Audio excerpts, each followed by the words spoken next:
তো গরম কাটিয়ে স্বস্তির বৃষ্টি, কিন্তু তার সাথে অস্বস্তির কারেন্ট অফ। বাট তার পাশাপাশি ইন্ডিয়ান ফুটবলের বেশ কিছু ট্রান্সফার আপডেট রয়েছে, বেশ কিছু প্লেয়ারের আজকে অ্যানাউন্সমেন্ট আমরা দেখেছি, কিছু আপকামিং অ্যানাউন্সমেন্ট রয়েছে এবং অবশ্যই একটা টপ সিগনেচার হয়েছে কিন্তু আইএসএল এর। সব কিছু নিয়ে কথা বলবো, ডিটেলসে শেয়ার করব, কিন্তু হাতে অতিরিক্ত সময় নেই যে প্লেয়ার কলকাতাতে ঘুরতে আসছে, কাজে আসছে, তাকে নিয়েও রিউমার দিয়ে দেওয়ার সময় নেই। তো ডিরেক্টলি চলে যাওয়া যাক যেখানে মেন কথা রয়েছে। প্রথমে দুজন গোলকিপারের অ্যানাউন্সমেন্টের কথা বলবো। একদিকে জামশেদপুর এফসি, তারা অমৃত গোপে, এর আগে কিন্তু এই প্লেয়ারের কেরিয়ার শুরু হয়েছিল জামশেদপুরেই, তারপর আই লিগে চলে যায়, তারপর বেঙ্গালুরু এফসি, কিন্তু এখনও অব্দি ইন্ডিয়ান ফুটবলে খুব একটা ভালো কিছু করতে পারেনি। মানে কাইন্ড অফ ব্যাকআপেরও ব্যাকআপ গোলকিপার হিসেবেই জামশেদপুর তাকে নিয়ে আসে, যেহেতু বিশাল যাদব রয়েছে।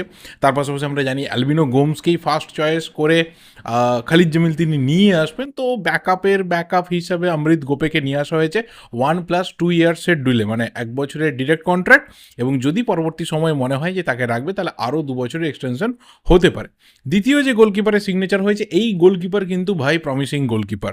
আইজল এফসি থেকে এই গোলকিপারকে নিয়ে আসা হয়েছে, গোয়ার ছেলে, তার আগে চার্চিল ব্রাদার্সে ছিল, নোরা ফার্নান্ডেজ। যথেষ্ট ভালো হাইট রয়েছে, ফিজিকটা দুর্দান্ত। মানে আমাদের ইন্ডিয়ান গোলকিপারদের মধ্যে রিসেন্ট টাইমে আমরা দেখেছি যে পাঞ্জাবি যারা গোলকিপার রয়েছে তাদের ফিজিকটা এরকম টাইপের হয়, বাট নোরা ফার্নান্ডেজের মধ্যে একটা গড লেভেল ফিজিক রয়েছে, যেটা পরবর্তী সময়ে কিন্তু ইন্ডিয়ার ও টপ গোলকিপার হতে পারে যদি নিজেকে ঠিকঠাকভাবে ধরে রাখতে পারে, সুযোগ পায়, এবং ওর মধ্যে যে পোটেনশিয়াল রয়েছে সেটাকেও কন্টিনিউ রাখতে পারে, তাহলে কিন্তু একটা ভালো রকমের সম্ভাবনা ওর মধ্যে রয়েছে। এবং তাকে কেরালা ব্লাস্টার্স একটা মাল্টি ইয়ার ডিলে সই করিয়েছে, যথেষ্ট ভালো একটা মুভ, এবং তাকে আপাতত সচিন সুরেশের ব্যাকআপ হিসাবেই মনে করা হচ্ছে। কারণ সিরিয়াসলি বলছি, এই ধরনের গোলকিপারকে নিয়ে এসে ব্যাকআপ করার মানে হয় না।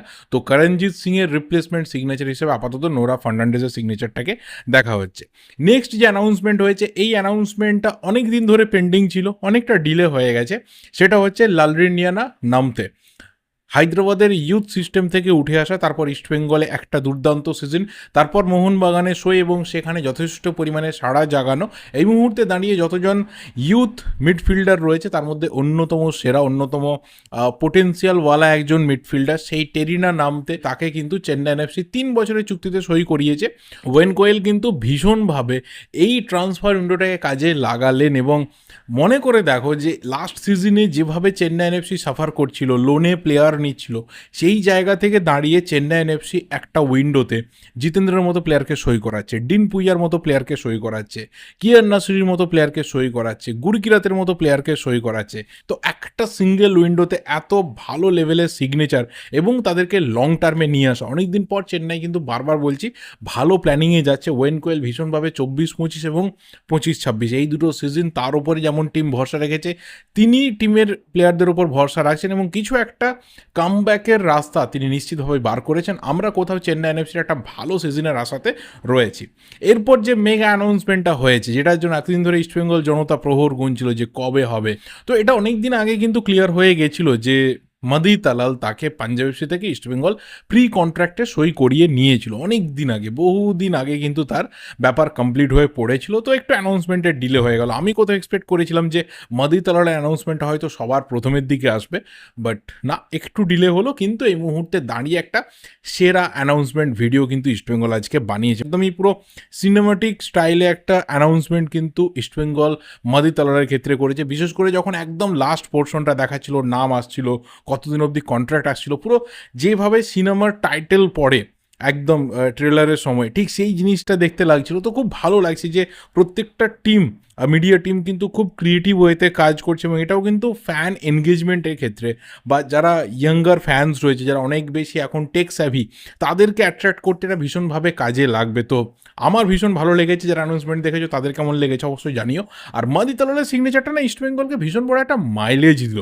ও এমন একটা কোয়ালিটির প্লেয়ার, ও এমন পজিশনগুলোকে হোল্ড করে, এবং যেভাবে কার্লোস কোয়াদ্রা তিনি টিমটাকে সাজিয়েছেন, সেই টিমটার মধ্যে ও এমনভাবে ফিট করতে চলেছে যেটা কিন্তু প্রত্যেকটা টুর্নামেন্টে ইস্টবেঙ্গলকে ভীষণভাবে একটা বড় বেনিফিট দেবে। এবং অ্যাটাকিং মিডফিল্ডার ধরলে অ্যাটাকিং মিডফিল্ডার কিছুটা নিচে নেমে এসে একটু হোল্ড করার ক্ষমতা ওর মধ্যে রয়েছে, সেই কোয়ালিটি রয়েছে। এবং ও যখন উইং দিয়ে গিয়ে সেটা লেফটে হোক বা রাইটে হোক, সেখান থেকে যখন অ্যাটাকগুলোকে মুভ করে এবং যখন থার্ড ম্যান মুভগুলো করে, মানে অসাধারণ একটা প্লেয়ার মাদিতালাল। একটা সিজনে 10টা অ্যাসিস্ট করা প্লেয়ার। তো সিরিয়াসলি বলছি, গ্রেট সিগনেচার, প্রথম দিন থেকে বলেছি।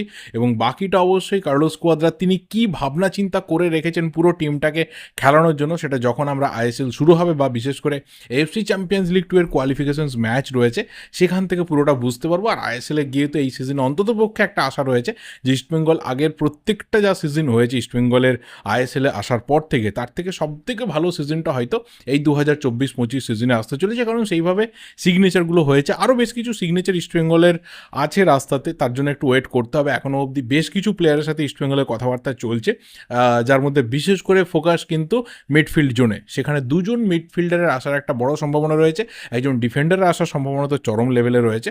তো সেই ডিলগুলো ইস্টবেঙ্গল কিন্তু খুব ডেসপারেটলি চেষ্টা করছে যে যত তাড়াতাড়ি সম্ভব তাদেরকে কমপ্লিট করানো। দেখা যাক সেটা কতটা টাইম লাগে। এরপর যে প্লেয়ারকে নিয়ে কথা বলবো, এই প্লেয়ার কিন্তু ভাই অলমোস্ট তার সিগনেচার তো বাপ কি প্রসেস যা কিছু রয়েছে সেটা তো কমপ্লিট হয়েছে। যেটা মেন ওয়েটিং রয়েছে সেটা হচ্ছে তার অ্যানাউন্সমেন্ট, যে কবে হবে, কবে ক্লাবের তরফ থেকে অফিসিয়ালি জানানো হবে যে এই প্লেয়ারটা ফাইনালি চলো মোহনবাগান এবার দেখতে পাচ্ছে, মোহনবাগান জনতা দেখতে পাচ্ছে। জেমি ম্যাকলারেন, তার সমস্ত রকম যা কিছু পেপার ওয়ার্কস রয়েছে মোহনবাগানের সাথে, সেটা এই মুহূর্তে কমপ্লিট বলেই মনে করা হচ্ছে।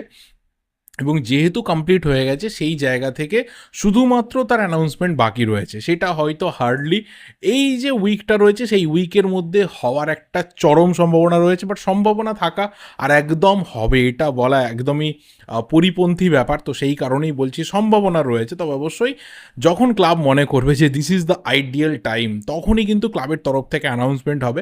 But this is high time, এই উইকের মধ্যে তার অ্যানাউন্সমেন্ট হয়ে যাওয়াটা হাই টাইমের মধ্যে রয়েছে। তো দেখা যাক সেটা কত তাড়াতাড়ি হয়।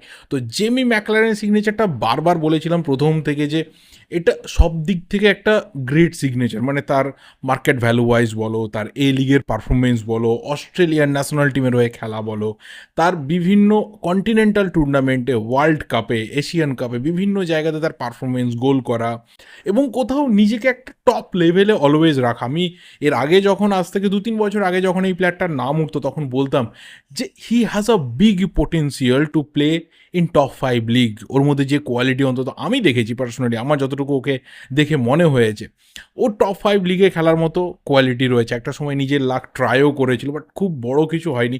তারপর অস্ট্রেলিয়াতেই বাঁধা ধরা হয়ে যায়। সেই যে গণ্ডি রয়েছে, সেই গণ্ডি থেকে একটা সময় জেমি ম্যাকলারেন আর বেরিয়ে আসতে পারে না। কিন্তু এই মুহূর্তে দাঁড়িয়ে অস্ট্রেলিয়া সে ছাড়ছে, ইন্ডিয়াতে সে আসছে। এটা আমাদের জন্য, ইন্ডিয়ান ফুটবল ফ্যান্সদের জন্য ভীষণভাবে একটা বড় পাওনা। এবং তার পাশাপাশি ওর পাশে যারা খেলবে, যে সমস্ত আমাদের ডোমেস্টিক প্লেয়াররা খেলবে, সেই ডোমেস্টিক প্লেয়াররাও কিন্তু অনেক কিছু শিখতে পারবে। এবং কোথাও এটা একটা সব দিক থেকে দেখতে গেলে ভ্যালুয়েবল সিগনেচার মোহনবাগানের জন্য। কম্পিটিশন তো নিশ্চিতভাবেই বাড়বে, কারণ যে স্টার্টিং 11-এ কারা থাকবে, ইন্ডিয়ান প্লেয়ারদেরকে হোসে মলিনা কীভাবে ইউজ করছেন, এবং সেই জায়গা থেকে যখন একটা প্লেয়ার তার পারফরমেন্স বের করে নিয়ে আসে, মাল্টিপল যে ফাইট রয়েছে, যে কম্পিটিশন রয়েছে, সেখান থেকে বেরিয়ে, তখনই সেই জায়গাটা অনেক বেশি দেখতে মজা লাগে। এবং বারবার বলছি, ম্যাকলারেনের এই সিগনেচারটা এই কারণে কোথাও একটা স্পেশাল সিগনেচার মোহনবাগানের জন্য। তবে অবশ্যই বাকিটা আমাদের ওয়েট করতে হবে, কারণ আমি অন্তত একটা জিনিস বিশ্বাস করি যে সবসময় নামে কিছু হয় না, নামের পাশাপাশি কিন্তু কাজটাও করতে হয়। সেই কাজটা করতে না পারলে যে যত বড় নাম নিয়ে আসুক না কেন, সেটা কিন্তু একটা ক্লাবের, একটা ফ্যান বেসের কোনো কাজে লাগে না। শুধুমাত্র সেই নামটা থেকে যায়, কিছু সময়ে সেই উচ্ছ্বাস থেকে যায়, কিন্তু আলটিমেট তাকে মাঠে নেমে গোল করতে হবে। 12-15 গোলস তাকে স্কোর করতে হবে। এবং কোথাও যে কন্টিনিউয়াসলি মোহনবাগান স্ট্রাইকারদের লিগাসি রয়েছে, সেই লিগাসিটাকে কিন্তু ম্যাকলারেনকে বয়ে নিয়ে যেতে হবে। লাস্ট যে প্লেয়ারের কথা বলবো, এই প্লেয়ার কিন্তু বেঙ্গালুরু এফসিতে সই করছে, and this is a top signing. 2014-15 season থেকে এই প্লেয়ারটা কন্টিনিউয়াসলি স্পেন এবং মেক্সিকোতে টপ ডিভিশনে ফুটবল খেলছে। 14-15, 15-16, 16-17 পরপর 3টে সিজন ছিল লা লিগাতে। তারপরে 3টে সিজন চলে যায় ও আবারও মেক্সিকোতে লিগ খেলতে, তারপর আবার ফিরে আসে, আবার তারপরে 3টে সিজন ও লা লিগাতে কাটায়, অ্যান্ড লাস্ট 2টো সিজন কিন্তু ও কন্টিনিউয়াসলি আবারও মেক্সিকোতে খেলছে। So he has a vast career. আলাভেসের হয়ে সব থেকে বেশি ম্যাচ ও লা লিগাতে খেলেছে, প্রায় 150-র কাছাকাছি ম্যাচ লা লিগাতে এক্সপিরিয়েন্স রয়েছে ওর। এজার মেন্ডেস, এই প্লেয়ারটাকে কিন্তু ফাইনালি বেঙ্গালুরু এফসি সই করিয়েছে এবং ইটস আ বিগ সিগনেচার। লা লিগাতে এতটা এক্সপিরিয়েন্স, লিগা এমএক্স মানে মেক্সিকোর যে টপ লিগ সেখানে এতটা বিগ এক্সপিরিয়েন্স, এবং সেই সব এক্সপিরিয়েন্স নিয়ে প্রাক্তন স্প্যানিশ আন্ডার-18 ইন্টারন্যাশনাল ইন্ডিয়ার পথে, বেঙ্গালুরুর পথে, 34 বছর বয়স নিয়ে ভেবে লাভ নেই। ওর যে কোয়ালিটি রয়েছে, উইং দিয়ে খেলতে পারে, দুটো উইংয়ে খেলতে পারে, সেকেন্ডারি স্ট্রাইকার খেলতে পারে, সেন্টার ফরওয়ার্ডে খেলতে পারে, এবং এমন কিছু প্লেয়ারের সাথে খেলেছে যারা এই মুহূর্তে দাঁড়িয়ে ওয়ার্ল্ড ফুটবলের বড় বড় নাম। সেখানে থিও হার্নান্ডেজ থেকে শুরু করে, সেখানে মার্কোস লরেন্তে থেকে শুরু করে, হোসেলু থেকে শুরু করে, লটস অফ প্লেয়ার্সের সাথে কিন্তু তার ড্রেসিং রুম শেয়ার করার এক্সপিরিয়েন্স রয়েছে। বুঝতে পারছো একটা প্লেয়ার লা লিগাতে 150টা ম্যাচ খেলছে মানে ঠিক কোন লেভেলে ফুটবলটা খেলেছে, কোথায় কোথায় নিজেকে প্রুভ করেছে, এবং 2017তে সম্ভবত কোপা দেল রের ফাইনালেও কিন্তু আলাভেসকে ও নিয়ে গেছিলো। সেখানে 4টে টোটাল গোল ছিল কোপা দেল রেতে, এবং ফাইনালি সেই ম্যাচটা বার্সেলোনার কাছে ওরা হেরে যায়। বার্সেলোনা সেই স্টার্টেড একটা টিম, সেই টিমের কাছে কিন্তু আলাভেস হেরে যায়। তো সেই আলাভেসের টিমের অন্যতম গুরুত্বপূর্ণ সদস্য কিন্তু ছিল এই এজার মেন্ডেস। তাকে কিন্তু বেঙ্গালুরু এফসি অফিসিয়ালি সই করিয়েছে, এবং এই সিগনেচারটা একটা বিগ সিগনেচার হিসেবে ধরা দিতে যাচ্ছে, এবং ফরওয়ার্ড লাইনটাকে বেঙ্গালুরু কিন্তু ভীষণভাবে স্ট্রং করে নিল। বিশেষ করে উইংয়ের ক্ষেত্রে বিদেশি প্লেয়ারদের ওপর একটা নির্ভরতা ভীষণভাবে তারা রাখবে। রায়ান উইলিয়ামসকে এক্সটেনশন দেওয়া হয়েছে, এজার মেন্ডেসকে সই করানো হলো, তো সেই ক্ষেত্রে কোচের হাতে কিন্তু ফরওয়ার্ড লাইনে অপশন অনেক বাড়বে। ডিফেন্সের জায়গাটা ওরা একটু স্যাক্রিফাইস করলো, যেহেতু চিংলেনসানা রয়েছে, রাহুল ভেকেকে সই করিয়েছে। আমার মনে হয় এটা একটা রিজন যে ওরা আরও একজন বিদেশি ডিফেন্ডারের জন্য গেল না। এটা কতটা কস্টলি হতে পারে বা এটা কতটা ভালো হতে পারে সেটা তো যখন সিজন এগোবে আস্তে আস্তে তখনই বুঝতে পারবো। বাট হ্যাঁ, এজার মেন্ডেজের সিগনেচারটা কিন্তু সিরিয়াসলি একটা কোয়ালিটি সিগনেচার, একটা টপ সিগনেচার, যে এই লেভেলে একটা প্লেয়ার টানা 10-11 বছর ধরে স্পেন আর মেক্সিকোতে টপ লেভেলে ফুটবল খেলছে। অনেক দিন কিন্তু এটা দেখা যায়নি যে এরকম একটা প্লেয়ারকে ইন্ডিয়ান ক্লাবে কিন্তু আমরা আসতে দেখছি। সো দেখা যাক, বাকিটা সময় কথা বলবো। আবারও বলছি, নাম নয়, তাকে মাঠে নেমে কাজ করতে হবে, পারফরমেন্স করতে হবে, 10-12টা গোল করতে হবে, তবে তো বুঝতে পারবো যে হ্যাঁ চলো এই সিগনেচারটা একটা বিরাট সিগনেচার হলো। সো বাকি সব কিছু নিয়ে তোমাদের কী ওপিনিয়ন্স রয়েছে অবশ্যই শেয়ার করতে থাকো। এই ভিডিওটা এই অবধি, ভালো লাগলে লাইক করো, শেয়ার করো। দেখা হবে পরের ভিডিওতে। Till then subscribe the channel যদি নতুন হয়ে থাকো। Thank you and good by.